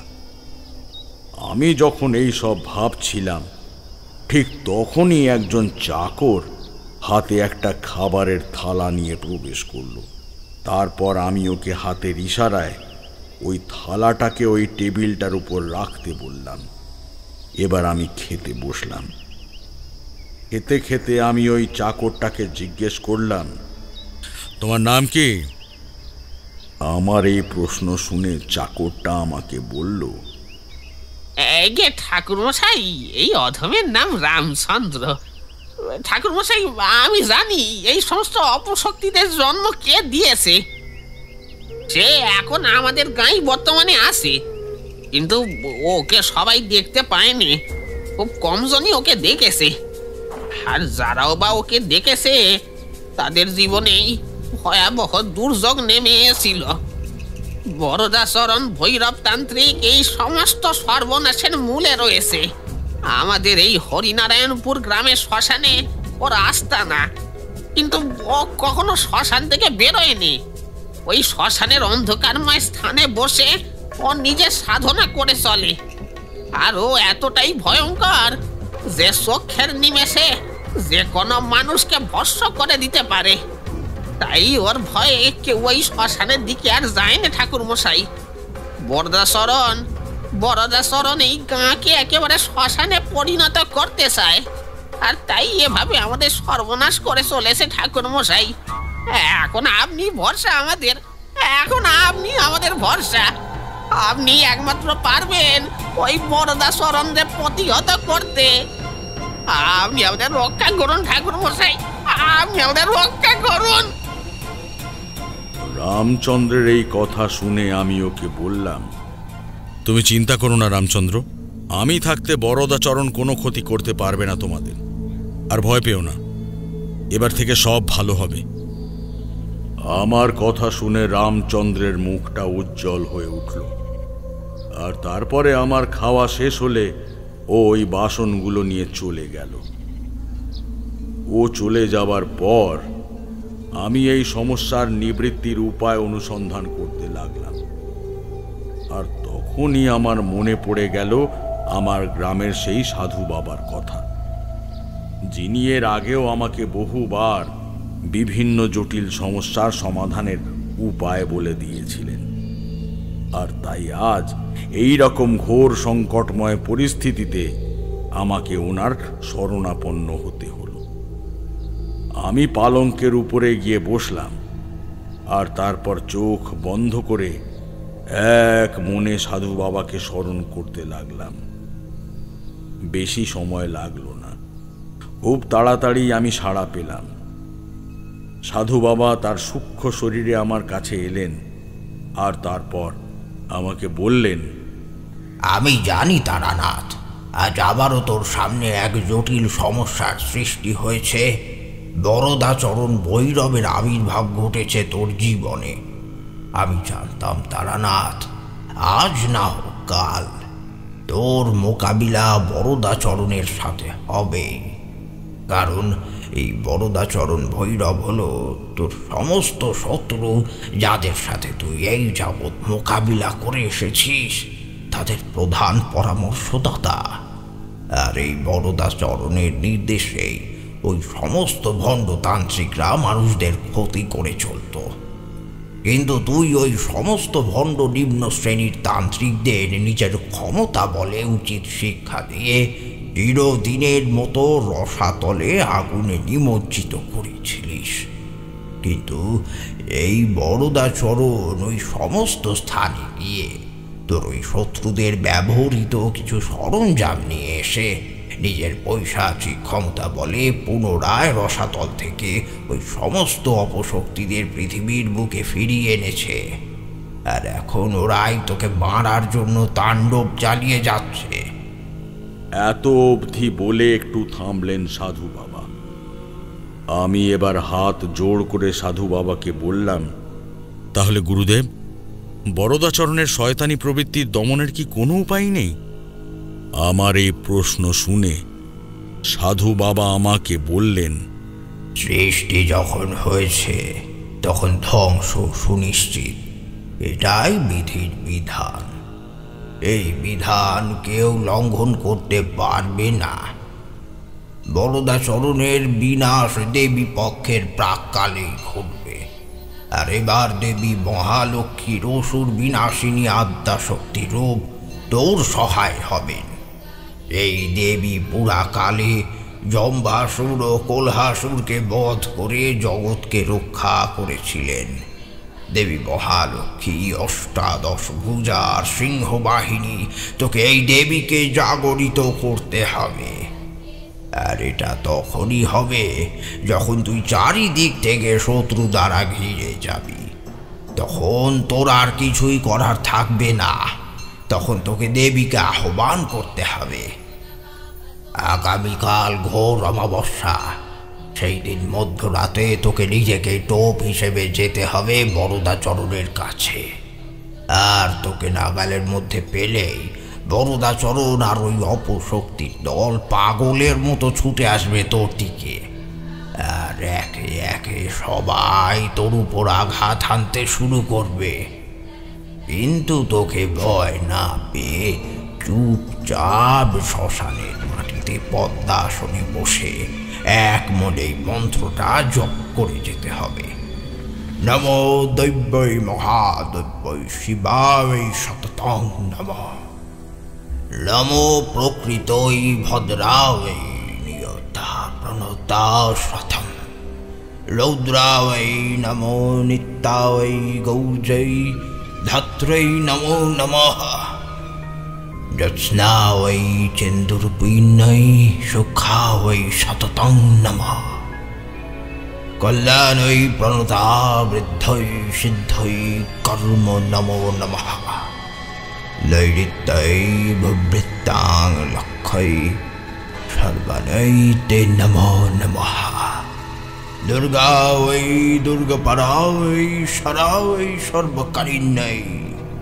খ্যাতৈ তথৈব কৃষ্ণায় ধূম্রায় সততং নমঃ। ওতে সৌমাতি রৌদ্রায় নতস্তস্যৈ নমো নমঃ। নমো জগৎ প্রতিষ্ঠায় দেবৈ কৃত্যৈ নমো নমঃ। এই মন্ত্রের জপ করে যেতে হবে তোকে উচ্চ স্বরে। মন্ত্রপাঠ থামাবি না একবারও। আর এই মন্ত্রের জপের অন্তে দেবী মহালক্ষ্মী অষ্টাদশ পূজা সিংহ বাহিনী রূপে প্রকটিত হবেন ওই স্থানে। আর সেখানে সর্বশত্রুর বিনাশ ঘটাবেন তিনি দেবী পক্ষের প্রাককালে। যা তারানাথ, এবার তুই নিশ্চিন্ত হয়ে যা। আগামীকাল তুই তো সমস্ত শত্রুদের উপর বিজয় লাভ করবি, আর এই গ্রামের মানুষরাও রক্ষা পাবে ওই অশুভ শক্তির হাত থেকে। এই কথা বলে সাধু বাবা অন্তর্ধান করলেন। সেদিন সারা সন্ধেবেলা আমি ঘরের মধ্যে বসে সাধু বাবার শিখিয়ে দেওয়া মন্ত্রটার অভ্যাস করতে লাগলাম। কারণ এটাই সেই মন্ত্র যেটা দিয়ে দেবী মহালক্ষ্মীর অসুর বিনাশিনী আদ্যাশক্তি রূপ প্রকটিত হবে।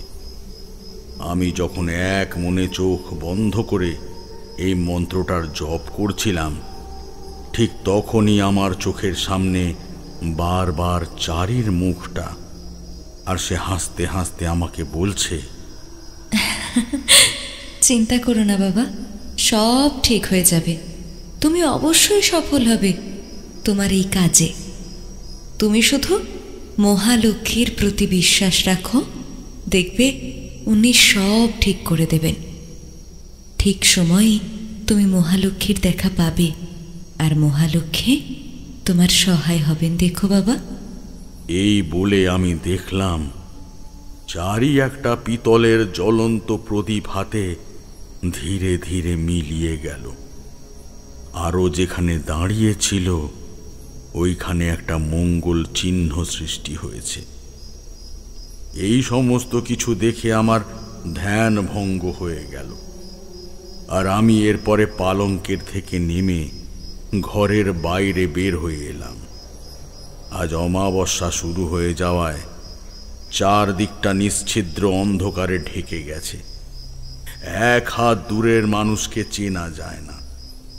এক অপার্থিব নিস্তব্ধতা বিরাজ করছিল চারিদিকে, যেন মনে হচ্ছিল এটা কোনো গ্রাম নয়, এটা একটা শ্মশান ভূমি।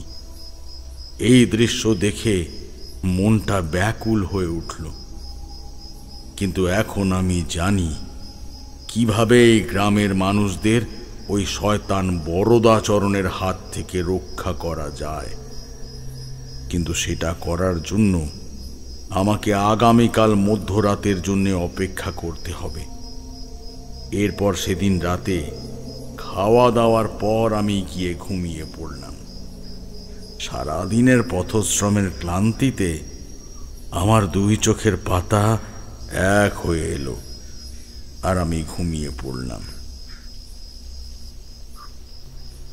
এই ঘুম আমার বেশি সময়ের জন্য স্থায়ী হলো না। হঠাৎই আমার ঘুমটা ভেঙে গেল এক অস্বস্তিময় অনুভূতিতে। যেন মনে হচ্ছিল কেউ বা কারা যেন আমার গলাটা প্রচণ্ড জোরে টিপে ধরেছে, আর আমি দম নিতে পারছিলাম না।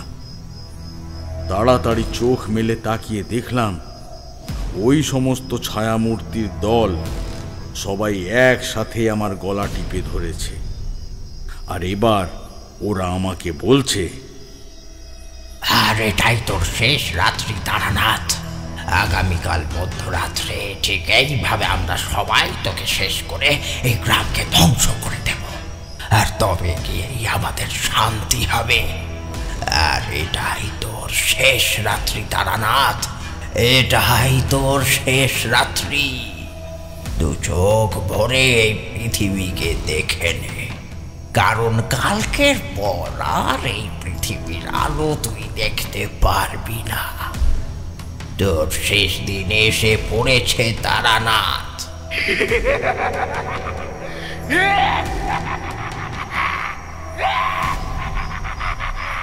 এই কথা বলে ওই ছায়ামূর্তির দল অট্টহাসি দিয়ে ধীরে ধীরে মিলিয়ে গেল। এইভাবে কেটে গেল সেই দিনের সেই ভয়ঙ্কর রাতটা। পরের দিন সকাল থেকে আমি পূর্ণ উদ্যমে মনে সাহস এনে আজকের মধ্যরাতের জন্য নিজেকে প্রস্তুত করতে লাগলাম। আর ঠিক এরই মধ্যে জমিদার বাবু আমাকে বললেন যে গতকাল রাতের শেষ দিকে বাগদি পাড়ার পরাণ বাগদি নিশির ডাকে সাড়া দিয়ে বাড়ি থেকে বেরিয়ে গিয়েছিল, আর আজ সকালে ওর প্রাণহীন মুন্ডহীন মৃতদেহটা উদ্ধার করা হয়েছে শ্মশানের পাশ দিয়ে। এই রকম আরও কিছু খবর আমার সেদিন সারাদিনে কানে আসতে লাগলো, আর মনটাকে আমি আরও শক্ত করে নিলাম আজকের মধ্যরাতের মহা সংগ্রামের জন্য। আজ যে করেই হোক এই বরদাচরণের ভবলীলা সাঙ্গ করতে হবেই, আর তাহলেই এই অপশক্তির দল পুনরায় রসাতলে ফিরে যাবে চিরদিনের জন্য। সেদিন সারা দিনটা কেটে গেল একভাবে। আমি সেদিন দুপুরে কিছু খেলাম না, আর আমি রামচন্দ্র আর জমিদার বাবুকে বললাম, আজ সন্ধ্যের পর যতই যা কিছু হয়ে যাক, আপনারা কেউ ঘর থেকে বেরোবেন না। আমি আজ শ্মশানে একটা ক্রিয়া করব, যেটা সফল হলে আপনারা সুরক্ষিত হয়ে যাবেন। আর হ্যাঁ, এই সংবাদটা আপনারা গ্রামের সবাইকে বলে দিন, আজ সন্ধ্যের পর বাড়ি থেকে বেরোলেই মৃত্যু অবধারিত, তাই খুব সাবধান। আমার এই কথা শুনে ওনারা রাজি হয়ে গেলেন, আর এই খবরটা পুরো গ্রামে রটিয়ে দেওয়া হল। এরপর ধীরে ধীরে দিনের আলো নিভে গিয়ে রাতের অন্ধকার নেমে এলো, আর ধীরে ধীরে রাতের অন্ধকার গাঢ় থেকে গাঢ়তর হয়ে উঠল। আজকে ভরা অমাবস্যা, অশুভ শক্তি আজ চরম সীমায় থাকবে, তাই আজকেই ওদের পুনরায় রসাতলে পাঠাতে হবে, না হলে সমূহ বিপদ ঘনিয়ে আসবে আবার। এরপর আমি পোশাকটা পরিবর্তন করে নতুন রক্তবস্ত্র পরলাম, আর কপালে দিলাম রক্তচন্দনের তিলক, গলায় পরলাম পদ্মবীজের মালা। এরপর ঝোলাটাকে কাঁধে নিয়ে ধীরে ধীরে রওনা দিলাম শ্মশানের পথে, যেখানে ছিল বরদাচরণ, ভৈরবতান্ত্রিক। আজকের প্রকৃতিটাও এক আসন্ন মহা বিপর্যয়ের আশঙ্কায় থমকে দাঁড়িয়েছিল। শুধু মাঝে মাঝে চারপাশের জঙ্গল দিয়ে শেয়ালের ডাক শোনা যাচ্ছিল। শেয়ালের ডাকে প্রকৃতিটায় রহস্যের আবরণের সৃষ্টি হচ্ছিল। এই সমস্ত কিছু দেখতে দেখতে আমি একটা সময়ে উপস্থিত হলাম গ্রামের শেষ প্রান্তের নদীটার চরে, আর সেখানেই ছিল একটা জঙ্গলাকীর্ণ এলাকা। হিসেব মতো এটাই শ্মশান বরদাচরণের আস্তানা। আমি এবার ধীরে ধীরে এগিয়ে চললাম ওই দিকে। আমি যত শ্মশানের দিকে এগোচ্ছিলাম, ঠিক ততই একটা শীতল বাতাসের ঝাপটা আমার মুখে এসে লাগছিল। আমি এবার প্রবেশ করলাম শ্মশান ভূমিতে। আজ অমাবস্যা হওয়ায় শ্মশান ভূমি ঢেকেছিল এক নিশ্ছিদ্র অন্ধকারের চাদরে। এক হাত দূরে কিছুই দেখা যাচ্ছিল না, শুধুমাত্র একটা আগুনের কুণ্ডুলি দেখতে পাচ্ছিলাম। আমি এগোতে লাগলাম ওইটার দিকে। আমি এক পা করে এগিয়ে যাচ্ছিলাম ওই আগুনের বলয়ের দিকে। আর যখন ওখানে পৌঁছালাম, তখন দেখলাম এক বিকট দর্শন কাপালিক চোখ বন্ধ করে বসে আছে ওখানে, আর ওর চারিদিকে ছড়িয়ে পড়ে আছে বেওয়ারিশ লাশ, যেগুলো সবকটাই ছিল ছিন্ন ভিন্ন। এই দৃশ্য দেখে আমার হৃদস্পন্দন বন্ধ হয়ে যাওয়ার মতো অবস্থা হয়ে গেল। কিন্তু আমি ভয় না পেয়ে এবার দৃঢ় কণ্ঠে বললাম, বন্ধ করো বরদাচরণ তোমার এই ধ্বংসলীলা। সাধারণ নিরীহ গ্রামবাসীদের উপর নিজের ক্ষমতার অপপ্রয়োগ করে নিজেকে কেন শক্তিশালী প্রমাণ করতে চাইছো তুমি? এই সব করলে তোমার সমস্ত সিদ্ধি নষ্ট হবে, আর তুমিও বিনষ্ট হবে। আমার এই কথা শুনে নিজের মন্ত্রপাঠ থামিয়ে দিল বরদাচরণ, আর তারপর এক লহমায় চোখ মেলে তাকালো।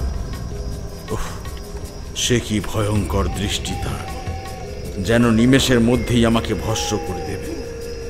আমার দিকে তাকিয়ে এক বিকট অট্টহাসিতে ফেটে পড়ল। সেই হাসির শব্দে গোটা শ্মশান কেঁপে উঠেছিল। হাসি থামিয়ে এবারও আমাকে বলল,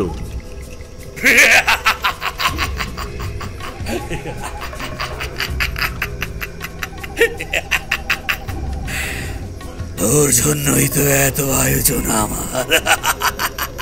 তোকে হাতের মুঠোয় পাওয়ার জন্য আমি এতদিন ধরে এই গ্রামের উপর অত্যাচার চালিয়েছি, আর রসাতল থেকে তুলে এনেছি তোর সেই চিরশত্রুদের, অতৃপ্ত আত্মাদের। আজ আর তোকে কোনো শুভ শক্তি রক্ষা করতে পারবে না। আজ আমরা জিতব, আজ অশুভ শক্তি জিতবে। অনেক জ্বালিয়েছিস তুই আমাদের, আজ আমাদের পালা। আজ আমাদের পালা তোকে বিনষ্ট করার। এবার তুই দেখ আমি কি করি। অম্বিকাচরণ, প্রচণ্ডিকা, কাপালিক, অঘোরনাথ, তোমরা যেখানেই থাকো বেরিয়ে এসো। তারানাথ এখানে উপস্থিত হয়ে গেছে। তোমাদের প্রতিশোধ এবার চরিতার্থ করো, শেষ করে দাও তারানাথকে। তারানাথের ধ্বংসলীলা আজ আমি প্রত্যক্ষ করব। এসো এসো, তোমরা সবাই আজ একসাথে এসো তারানাথকে মারতে। এসো এসো তোমরা। বরদাচরণের মুখে এই নামগুলো শোনার পর আমার সারা শরীরে বিদ্যুৎ তরঙ্গ খেলে গেল, কারণ এই নামগুলোর সবগুলোই আমার পূর্ব পরিচিত। আর এরাই সেই অপশক্তি যাদের আমি রসাতলে পাঠিয়ে দিয়েছিলাম। আর আজ সেখান থেকে বরদাচরণ ওদের তুলে এনেছে এই স্থানে। এবার আমি দেখলাম শ্মশানের ভেতর থেকে একে একে অম্বিকাচরণ তান্ত্রিক, প্রচণ্ডিকা যোগিনী, কাপালিক এবং অঘোরনাথ ভৈরব বেরিয়ে এলো বরদাচরণের সামনে। এবার ওরা সবাই আমার দিকে তাকিয়ে অট্ট হাসিতে ফেটে পড়ল। এবার বরদাচরণ ওদের বলল, যাও যাও যাও, তোমরা ঘিরে ফেলো তারানাথকে। আর তারপরে এক এক করে তোমরা সবাই ওকে তিলে তিলে কষ্ট দিতে দিতে অর্ধমৃত করবে। আর অন্তিমে আমি ওকে নির্মম মৃত্যু দেব। যাও তোমরা। আমি দেখলাম ওরা চারজন একসাথে এগিয়ে আসতে শুরু করেছে আমার দিকে। অম্বিকাচরণ আমাকে বলল, কি তারানাথ, ভয় লাগছে আমাকে দেখে? তোর নিশ্চয়ই মনে আছে কিভাবে তুই আমাকে হত্যা করেছিলিস। সেই দিন তোর সাথে মহাবিদ্যা ভৈরবী ছিল, তাই তুই পার পেয়েছিলিস। কিন্তু আজ তোকে কে বাঁচাবে আমার হাত থেকে? কেউ আজ তোকে রক্ষা করতে পারবে না।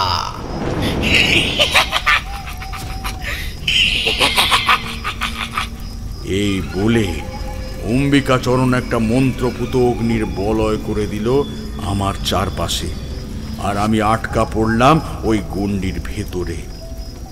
এরপর প্রচণ্ডিকা যোগিনী আমাকে বলল, তান্ত্রিক তান্ত্রিক, এবার আমার পালা। আমি তোকে শত সহস্র বিষধর সাপের ঝোল খাওয়াবো, যাতে তোর মনে পড়ে যায় কিভাবে সেই দৈব ত্রিশূলের আঘাতে আমার মৃত্যু হয়েছিল। এই বলে প্রচণ্ডিকা নিজের মন্ত্র বলে বিষধর সাপের সৃষ্টি করে নিক্ষেপ করলো ওই গণ্ডির ভেতরে। আর সেই সাপ আমাকে আষ্টে পৃষ্ঠে জড়িয়ে ধরল। কি অসম্ভব শক্তি ওই নাগ পাশের। এরপর সেই কাপালিক আমাকে বলল, তারানাথ, আমাকে ভুলিস নি তো? বেতালের হাতে আমাকে মেরেছিলিস তুই, কিন্তু আমি কিন্তু শেষ হইনি। তাই তো আবার ফিরে এলাম এখানে। আজ আমি তোর টুটি টিপে রক্ত পান করব, আর তবে গিয়েই আমার শান্তি হবে। আমার বুকে চলতে থাকা আগুন শান্ত হবে।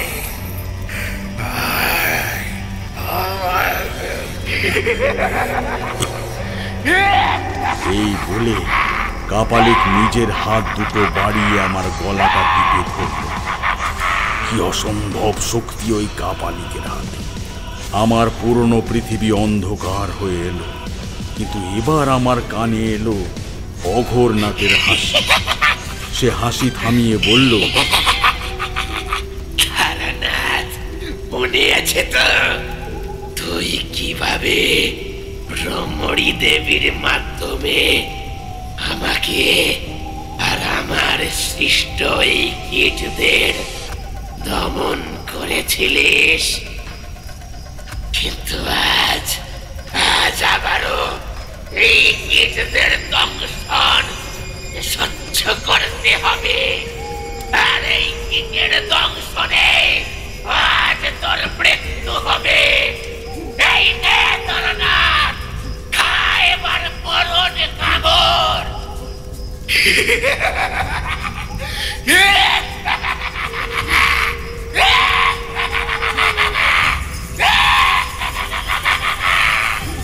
এই বলে অঘোরনাথ ওর ওই বিষাক্ত কীটদের প্রেরণ করলো আমার দিকে। আর সেই কীটগুলো তাদের বিষাক্ত হুল দিয়ে আমার শরীরে আঘাত করতে শুরু করল। এখন আমি সম্পূর্ণরূপে শত্রু দ্বারা ঘিরে গেছি, আর চারিপাশে খালি অশুভ শক্তির অট্টহাসি শুনতে পাচ্ছি। আমি দেখতে পাচ্ছিলাম বরদাচরণ এবার এগিয়ে আসছে আমার দিকে, একটা বড় খড়গ হাতে। আমি এবার চোখ বন্ধ করে এক মনে সাধু বাবার শিখিয়ে দেওয়া মন্ত্রটা জপ করতে লাগলাম। নমো দেবৈ মহাদেবৈ শিবায় শততং নমো,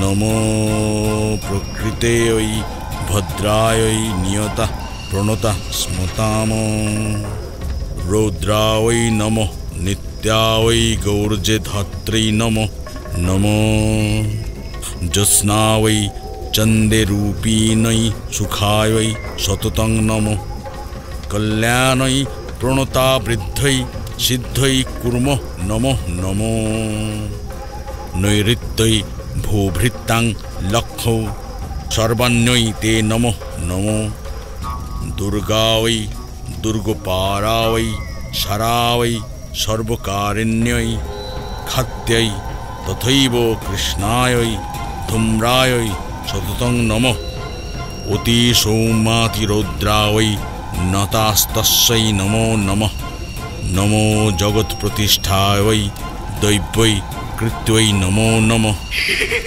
এটা জপ করতে করতে আমি ধপ করে লুটিয়ে পড়লাম ওই গণ্ডিটার মধ্যে।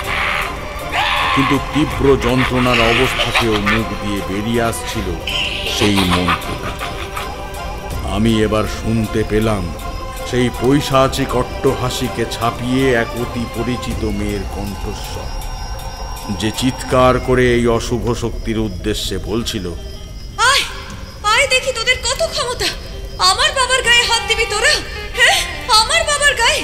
তারানাথ তান্ত্রিক আমার বাবা, আর আমি সতী লক্ষ্মী মায়ের বুকের দুধ পান করেছি। আয় দেখি তোদের কত ক্ষমতা। আয় আয় আমার সাথে, সম্মুখ সমরে আয়।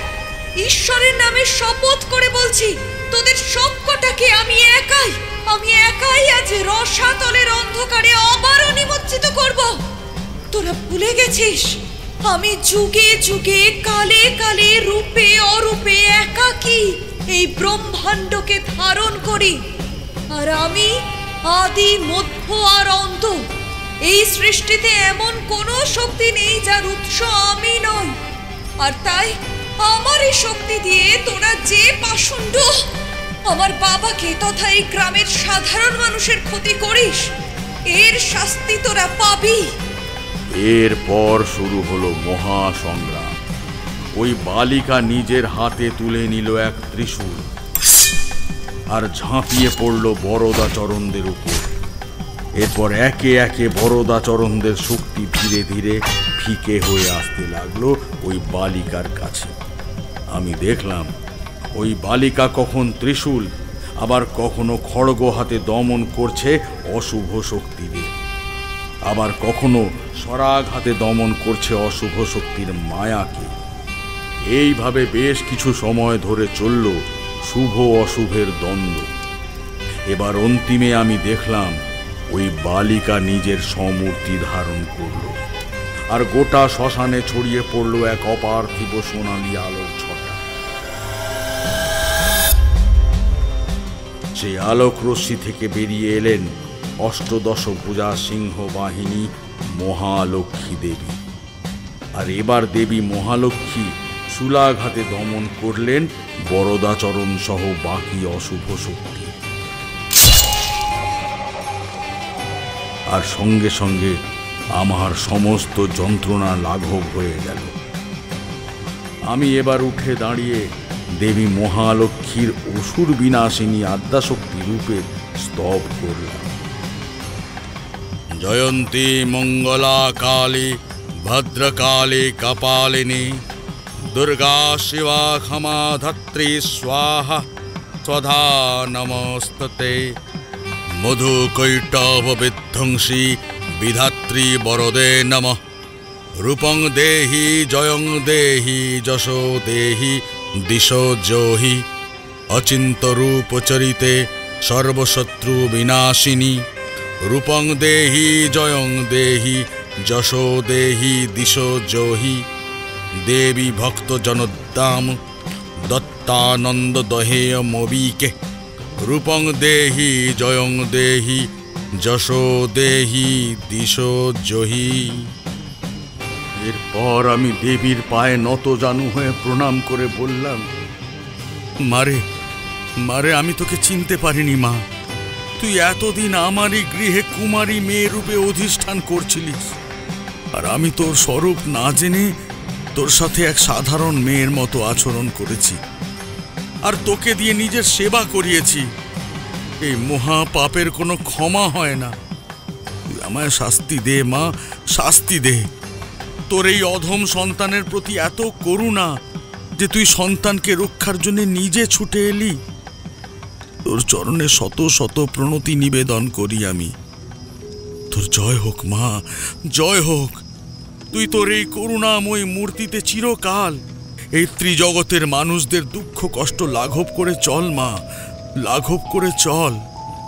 এই সংসারের প্রতিটা গৃহে তুই অচলা রূপে সদা সর্বদা বিরাজ কর মা, বিরাজ কর।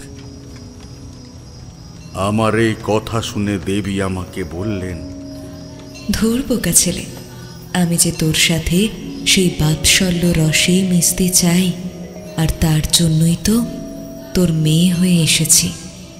আমাকে কখনো দূরে ঠেলে দিস না। এই কথা বলে দেবী অন্তর্ধান করলেন। পরের দিন সকালে আমি জমিদার বাবু সহ গোটা গ্রামবাসীদের সমস্ত ঘটনা খুলে বললাম, আর সব শুনে ওনারা খুব খুশি হলেন। এখন পরিস্থিতি স্বাভাবিক হয়ে গেছে ওখানে, আর আমি এরপরে ফিরে এলাম বাড়িতে। এত অবধি বলে তারানাথ থামলেন, আর আমরাও এতক্ষণ মন্ত্রমুগ্ধের মতো গল্পটা শুনে যাচ্ছিলাম। গল্প শেষ হলে আমরা চারির হাতের গরম গরম খিচুড়ি আর আলুর দম খেয়ে সেদিনের মতো বাড়িতে ফিরে এলাম।